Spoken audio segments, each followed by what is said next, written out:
So my name is Carly. I'm the Associate Director of Admissions, for those that don't know me. I think I know most of you out here. But Terry has graciously accepted to give you guys a presentation on college counseling and what that looks like from the high school to college space. And there's things to be looking out for, whether you're in 9th grade or whether you're in 12th grade or post-grad. So Terry's going to give some insight tonight, but before we do that, we want to just go ahead and introduce ourselves, and then maybe something you really want to learn this evening. Nicole Steele. Anything else you want me to say? Is there something you're interested in learning about specifically? Not so much. I do guidance at St. John's School, so I know pretty much All those things. most of that, yes. Not so much with the NCAA. I mean, I know quite a bit about the NCAA, but there might be some that I don't know. So. Sure, absolutely. I'm Tim Gandy, and daughter goes to SPIRE here, and oldest college did all the college prep work herself, and this I'm trying to see how I can give Grace a leg up.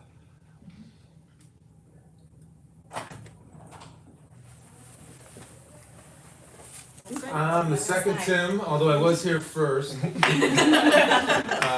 James plays soccer, my son, for SPIRE. He's in 11th grade, although he just came this year, so first 11th and 12th he'll be at SPIRE. Yeah. So, it's all about getting into the best college we can get him into. So we want to definitely get the ball rolling, start contacting people, see how that's going to go. And I'm Amy, Grace's mom, and I'm just here to just see whatever information there is and how I can help Grace out. Beth, you want to introduce yourself? Sure. Hi Beth, my son is Dan Zakowski, he is track, and I am here because I do not know anything about this part of the sports world. So, On the SPIRE side, Corey's taking some pictures. Erin, I'll let you introduce yourself, what you do at SPIRE. I'm Erin Franklin, I'm the newest member of the admissions team, so I'm just starting to work more with the incoming track and field, swimming, esports, and wrestling students. I'm Allison Feldman, and I'm the event promotion manager, so I do a lot of working with marketing and event side. All right, I think you guys all know Terry, so it's yours. All right, perfect. My name is Terry Long. I'm the Director of College Counseling and Academic Success at SPIRE. So I work with all of basketball, so men's, women's, and post-grad, men's soccer, and lacrosse. My Associate Director covers track and field. She was a track and field athlete at Purdue. So she has a lot of experience in that world, as well as volleyball, esports. She does all the more individualized sports, swimming, and wrestling.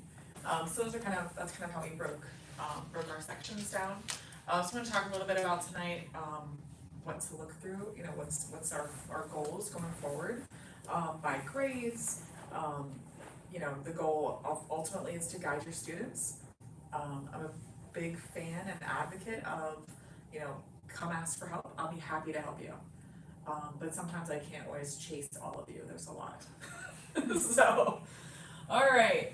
Some of the things we'll talk about tonight is understanding the fit. So finding a college that really aligns with your students' academic needs, but also like their social needs, their schooling needs. Not everybody is equipped to go to a school that has 300 kids in a class. That doesn't work for everyone. We talk about early planning and kind of talking about the research tools, what websites we kind of use through, and then having the kids work on that like reach, match, and safety list.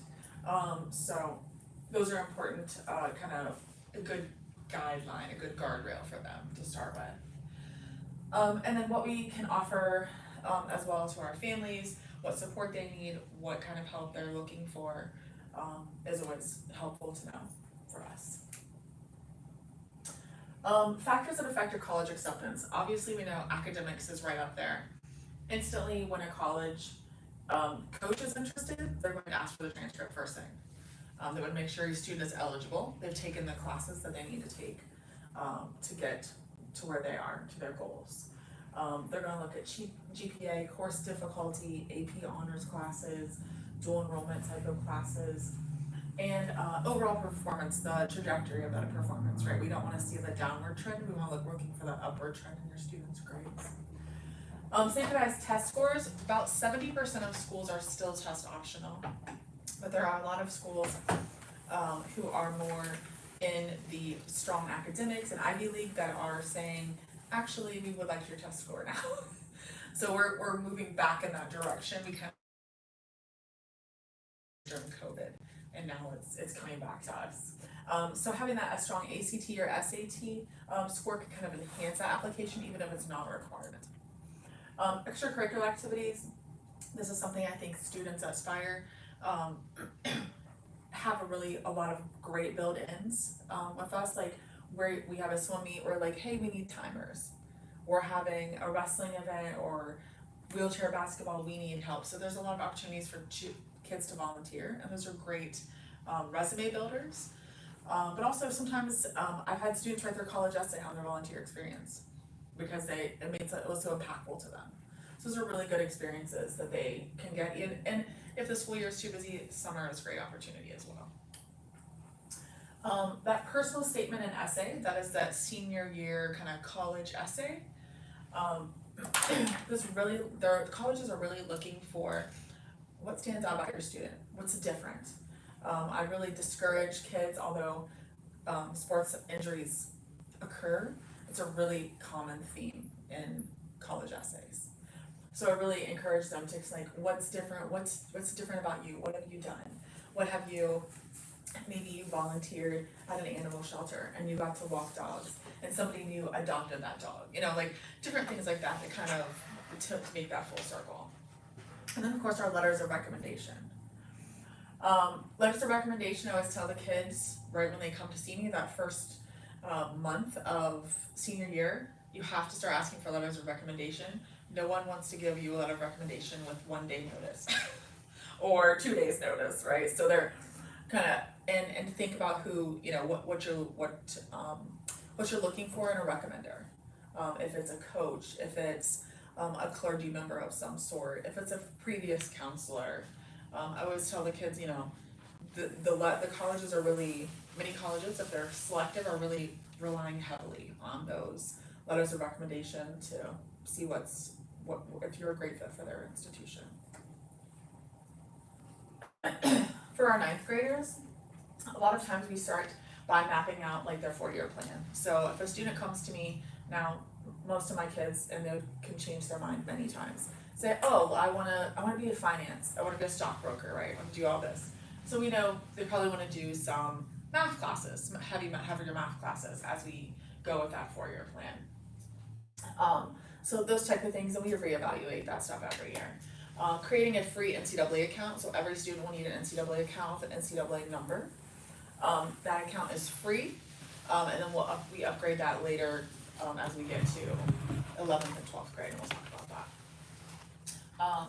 The support students need for like academic success and time management is usually a little bit different in 9th grade. It's a process.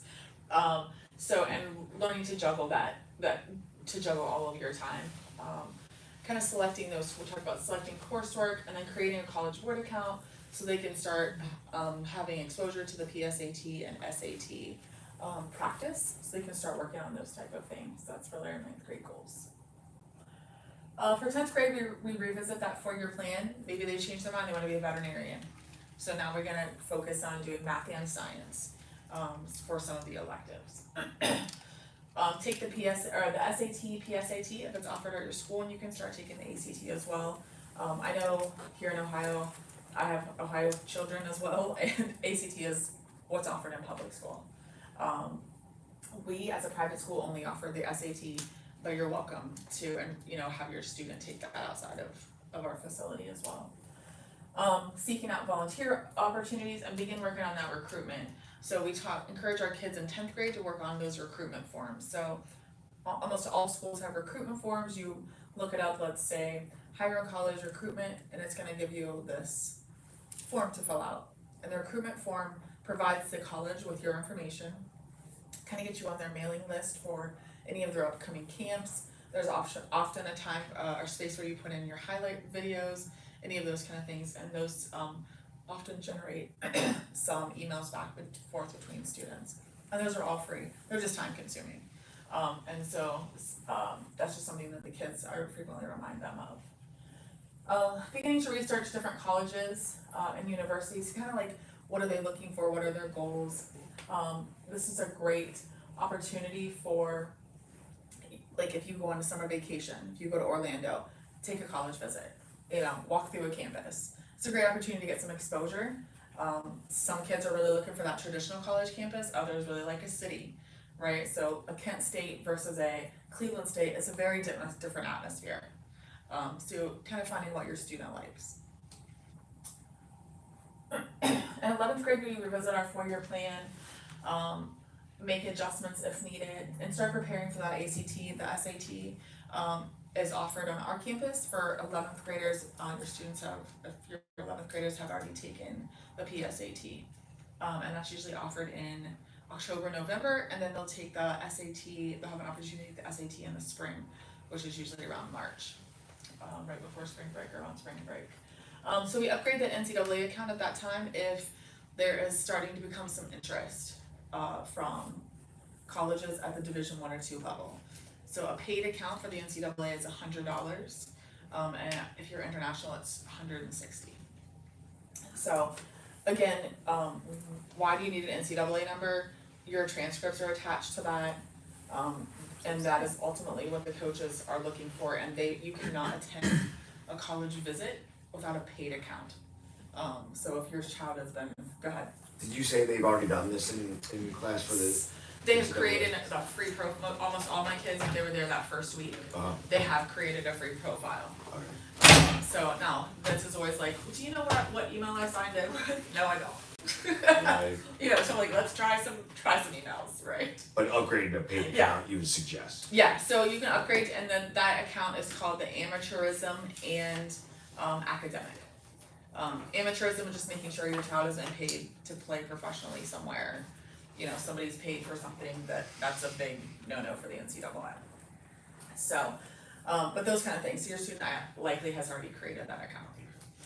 And I encouraged them to take a picture of the number when we did it. So it might be in their phone somewhere. At this time, we kind of create that list of 20 schools, kind of go big, 20, 25 schools. What are you interested in? Obviously majors are a factor. Several years ago I had a student who wanted to major in neuroscience. That's not a major you can find everywhere. So that really involves us narrowing down the list a little bit more. Not all sports offer full rides. So finances is something that's really important to consider, because your child may pick out a $77,000 school and you may not be interested in that option. So typically at this point, we're starting to have monthly meetings with our juniors. Usually that starts in around December, January with our juniors, and then in the spring we'll connect with their coach and the student together, to kind of talk about where the coach thinks the student may need to improve, what level they think they might be able to play at, and then I just kind of help support that process with what they might need. They're sending emails to coaches, some for basketball, and I know for football, like X, which formerly Twitter, is very heavily used, but not as much by other sports. We're looking for film, stats, height, weight, and depending on your child's position, what kind of other stats that would go with those. Okay, the chaos of 12th grade. This is when it starts to get really busy. We're narrowing down their college list, reviewing requirements for the attendance there. Some kids are like, I'm absolutely not taking an SAT test. Okay, so that's gonna that's gonna change your factors. Application assistance. We offer application assistance, including personalized feedback on college essays from myself, but also our English department. So we kind of get it from 2 lenses. Really focusing on that well-balanced, that fit of class size, area where your student would really like to be. They may go somewhere and say, oh, it's there's nothing here, it's too rural, it's it's too city-ish, it's whatever. So those are things that are important. Continue to monitor the grades. Colleges will ask for a final transcript. Some kids think they're just on cruise control senior year. So we do not encourage that cruise control mode, because we're still gonna, that all of your senior grades still affect your GPA. So once your student selects a college and starts to move forward with signing that national letter of intent, or whether they're walking on, we start to talk about the FAFSA. Last year FAFSA was a disaster. This year seems to be better. So we're making progress with that financial aid application. Many colleges, if you are receiving a scholarship offer, will require you to fill out that FAFSA even if you feel like you're not a qualifier. So it's important to still do that and check with your student school because some colleges absolutely require it. The housing application, making sure they have a meal plan, they've applied for housing, taking care of, checking off all of those boxes so that when they get back home to you, that they're solidified in their decisions and their planning.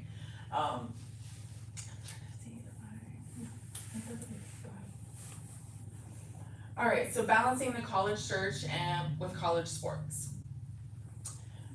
Big thing, academic eligibility. Our goal is to help your student meet the NCAA or NAIA eligibility requirements, including the GPA and the core GPA.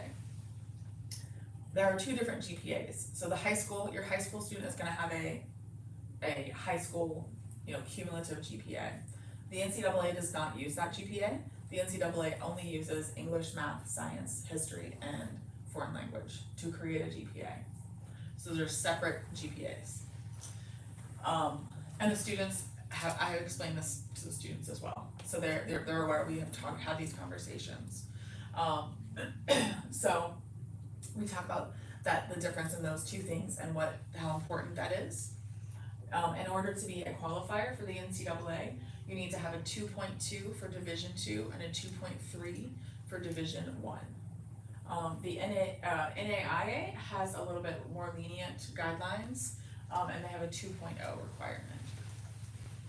One of the other things we talk about is time management and prioritization. Frequently my students are, of course, tired. So they go home and then they fall asleep for 4 hours. And then they forgot about doing their homework, or things have fallen through the cracks that they were supposed to get done. So I frequently remind them that they have all of these, and this has an ability to have, reminders, calendars, all the things. And I really encourage them to set alarms. So that if you're gonna take a nap, that's totally fine. Please set an alarm for like an hour. So we really talk about how to time manage, and that's another key ingredient to moving toward college and being college ready. Recruitment strategies. Understanding how the navigation of recruitment, highlight reels, reaching out to coaches. I had 3 students come to my office today. They're like, hey, I have meetings with coaches. What should I say? I have it already printed out. Here's the list of questions that you're going to get asked. Here's a list of questions you should ask, because they have no idea. So those are things that are available, and I'm also happy to share those with you all. We encourage students to consider their academic programs beyond sports, because at some point, your student will no longer be a student athlete. And what does that look like for them beyond the field, the court, the track, right? So we talk about jobs. Frequently, a lot of my kids come to me, they want to major in business, they want to do communications, exercise science. So we talk about, and actually next week on campus, we're going to have like a career type week rotating around communications. So it's from anywhere from broadcasting to sports management, type of those are all things that we talk about is like the what's next, right? Like I'm a big believer in a plan going forward. Always need a plan A, a plan B, but also like what's your plan in 5 years? What's your plan in 6 years when you're no longer playing? So we have those conversations as well. It's very helpful. We're going to highlight a couple of our success stories. These are students. So Omar came to us from Egypt. He is now a Division I swimmer at the University of Minnesota. And he came to me saying, I want to go to someplace where it's warm. That didn't go well. So he got an offer in Minnesota. I said, that's a great choice. So Neo came to us, had a lot of phenomenal potential, worked with Coach Karan, and had multiple Division I offers, and he ended up going with Florida State, so he didn't get to go somewhere warm. Marvin Johnson was our first signer and commitment from our lacrosse program last year. He is going to St. Bonaventure and is doing quite well there. And Nay Hadi is a student of ours. She's been with us for 3 years, and she's from Senegal. And she is playing at Towson. And she just recently played at WVU, so that was an opportunity to get to see her in person. That was nice. Some of our Ohio kids. We have Danny Young out of Shaker Heights. Danny came here for a post-grad year and then went on to Cleveland State. I am a Youngstown State ticket holder, so I got to see him. I get to see him every year when they play each other, so that's always enjoyable. Donovan is from Westerville, and he is playing basketball at Kent State. Lewis is from the Dayton area, and he's playing men's soccer at Ashland. And Eva Pescatelli is from the, I believe, Menor area, and she's from she's now at High Point University as a pole vaulter. So we have a lot of success with our students and getting them to the next level. Really, it's a great opportunity. I love this job.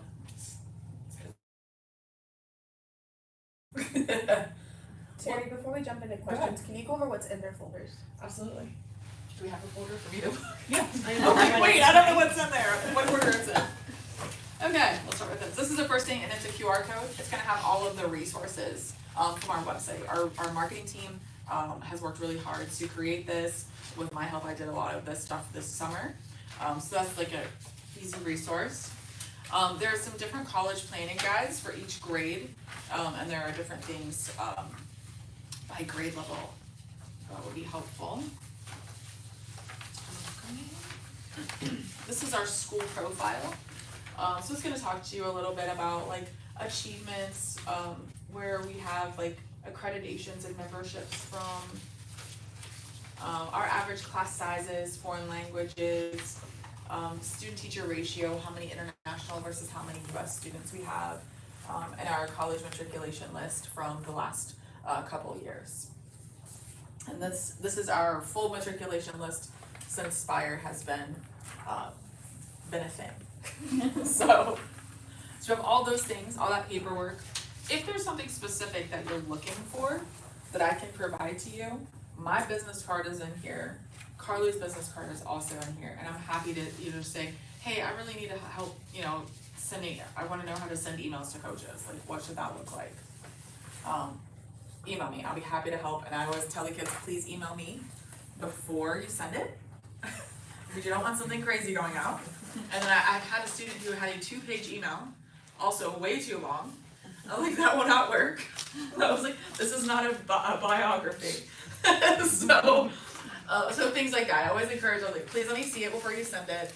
And I was like, let me check it, let me tweak it a little bit and make sure that it sounds like you want it to sound, and they're including things. Sometimes they forget to put their coach's name in, or they forget to put their cell phone number in, or, little things like that. So that's what I have for you. What questions can I answer? I hit all the high points. It's nice to see this being done. I know the public schools, Yeah. they really don't guide you in any Yeah. particular direction. It makes it hard because I know at least in the state of Ohio, I previously worked for the guidance office in the state of Ohio, and it like they were responsible for the SAT and the ACT prep and all the state's testing, and it's a lot. So I really enjoy this job. I worked in basketball years before basketball and football recruitment before I came here. So I really enjoy working with your kids. So I just had a long sit down with James today. Uh-oh. It wasn't bad. You got called to the office. He's like, what's going down? The kids don't need called to Terry's office. They're Oh my- begging to get into I Terry's can- yeah. office. I can barely have a moment to myself. It'd be nice if you would've told me that he created the NCAA account for Well, himself. Cause I was getting ready to do it myself. Yeah. And I wanna thank you because I sat down with Cameron and I said, we need to register you for this. He goes, I think I may have done that. I said, okay, now how did you register? Did you do the free account? I said, cause you may have done the free account. He goes, Yeah, I'm not sure if it's the NCAA that we did or if it's something else. You don't What know else would what there you be? did? Some of the other kids are getting No. confused with the NCAA versus NCSA, which is a recruiting company Yeah. Gotcha. that is not, you know, like, that's completely different. Yeah. So, You couldn't tell me what he did then. yeah, and I may have his number on file if he was in my class. Some of the kids, like, I was like, read your number off to me, I'm gonna put it in my system, so that if your parent emails me or your coach says, hey, what's that number? Well, I assume he used his own email and then Yeah. creates a number, so. Yeah. If we go to the thing and log into it, it's just gonna ask for his email. Yes, Then- you can click login and then it'll say email, and then you can hit like forget email or forget password if you can't get in. But you don't need to know his number to get in, or do you? You don't, no, it's not, like, it goes by email. Once it goes in, and you'll then- have the number. Yeah, and then it'll pop up with his account. So, but yeah, it should be there, and, so those are the things, and then it'll ask you a series of additional questions once you upgrade the account. I think we need some help in, figuring out what are good soccer colleges. Yes. I mean, cause not everybody's gonna have that, and I'm not gonna call every single college and say, hey, do you have soccer? What's your soccer? That is exactly what we I talked mean, about you're today. gonna have, you talked about that today, cause that's where we're at, you know, we're. Yeah. We did, we talked about it, and I said, is there a state you wanna be in? Like, he's like, wherever. I think he would go pretty far if he could get a good offer somewhere. Yeah, I mean, yeah, he's like, I'm open, and I said, well, why don't you start with 5 states, give me 5 states, and I'll give you a list Okay, of the schools in those states So that they have already soccer talked about programs. Yes, okay. we talked about today, so he's like, well, I'll think about it, that was kind of like, he's like, I'm not sure what states yet. Okay. So I was like, well, I said, you can talk to me anytime, please come by, I do not Good. bite. Good. So- Open communication. Yeah, Good. yeah, well, I just cornered him at lunch, so, I go to lunch every day, there's no escaping me, so. It's helpful once Terry provides that list for him to go on and check the roster. So what is his position open in the next incoming year? Or should he expect that there's, you know, a junior that might be playing in his spot for 2 more years? And that might change whether or not he wants to go to that college or whether he wants to go somewhere where his spot. Well, yeah, you wanna Potentially have a chance to play, right? Absolutely, and that's what I said, we talked about also, is like, I said, I have students who've gone to Penn State, I've never played, you know, this was a football player several years ago. Right, Wanted to go you have kick, to balance that, nine other kickers, right, you know, but he wanted to be on the team. Right. Okay, that's fine, but could have played somehow. at, say, at like a Slippery Rock or Right. a, you know, Mercyhurst or something, but that was the choice, and I was like, that's fine, we'll support your choice. It's up to you and your family, and that's what I talked to him about, I said, do you wanna go somewhere and play, or do you wanna go somewhere and look good? You know, like, so on the bench potentially for a couple years. So he indicated he did wanna play, so I said, okay, great, that's good to know. So, yeah. Sounds like we're moving in the right direction. We're getting there. So, but I'm here for a bit, admissions is here for a bit, if you need anything, please, you know, if you wanna ask individual questions, I'm here to help. Okay. Thank you. Go right ahead, absolutely. Grab some more snacks on your way out.